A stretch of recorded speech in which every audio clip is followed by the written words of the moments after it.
Well, sometimes you need that little adrenaline rush of getting into a disagreement, an argument, if you will. And that's why on Tuesdays we love to do our great debate.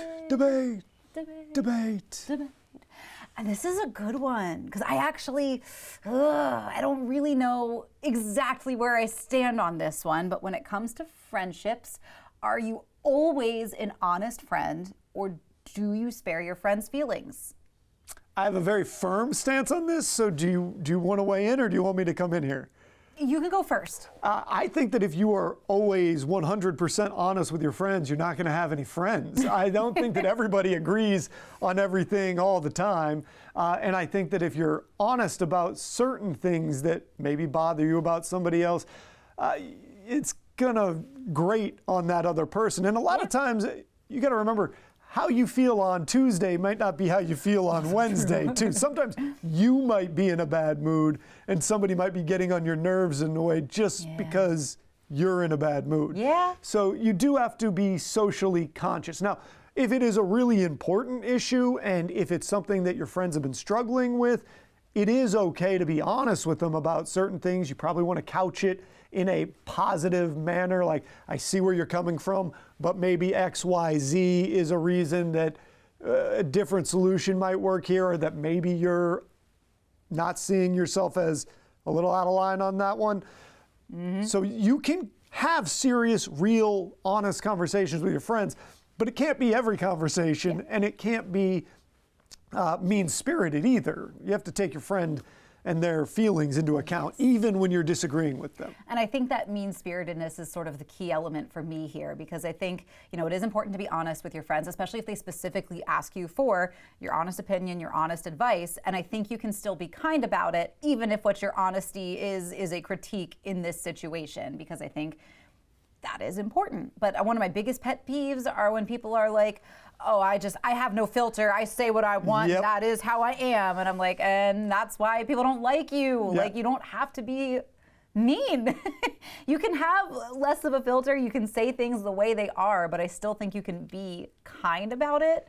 There's a way to be authentic without being rude. Cruel, or rude. And so I think for me, that's that key difference, is being kind where and when you can, even if what you're saying to a friend might be a little harsh in the moment. I think it's the hardest read on those sort of situations is when to step in. If you know a friend is struggling and maybe you have some thoughts on how you would do something differently, it's so tempting to always be like, I'm really worried about you and here's why. And like, it just, timing is everything, I think, in those moments. A lot of times when it's something serious, you almost have to wait for them to come to you. And even in that case, I think that there is some interesting ground, because if say you're talking about the person that person's in a relationship with, you've got to tread lightly, because if they stay in that relationship and you have repeatedly given advice that maybe that's not their person, they're eventually just going to cut you out. I always feel like you can give that advice one time, and then you got to kind of let it go until they come back to ask you about it. Yes, and again, I think when they come to you in a moment of either intense seriousness or it is a bad situation, and you're more than, I think the problem is when we do share our opinions, maybe unprompted, that's when our friends then have trouble coming back to us, because they're so afraid of, I thought you were going to say I told you so. Yeah. And that's a terrible feeling. Yeah, you don't want to notice after you've had some disagreements with your friend that suddenly the phone's not ringing as much, the texts aren't going through, they're a little worried about talking to you about serious things because they think they're just going to kind of be attacked for the decisions they've made. And that's never the best way to A, build a friendship, or B, even help somebody see the light. Like they're going to kind of turtle up and go into their shell if that's how they feel about it. I think it's a little bit of pick your battles too. I mean, I think generally I am an honest friend, an honest person, but I'm not going to be honest about every little thing that bothers me about a friend, maybe, because again, that's asking for trouble. So I think there's lots of things that I'm willing to say, that's what floats your boat. It doesn't necessarily float mine, and that is okay.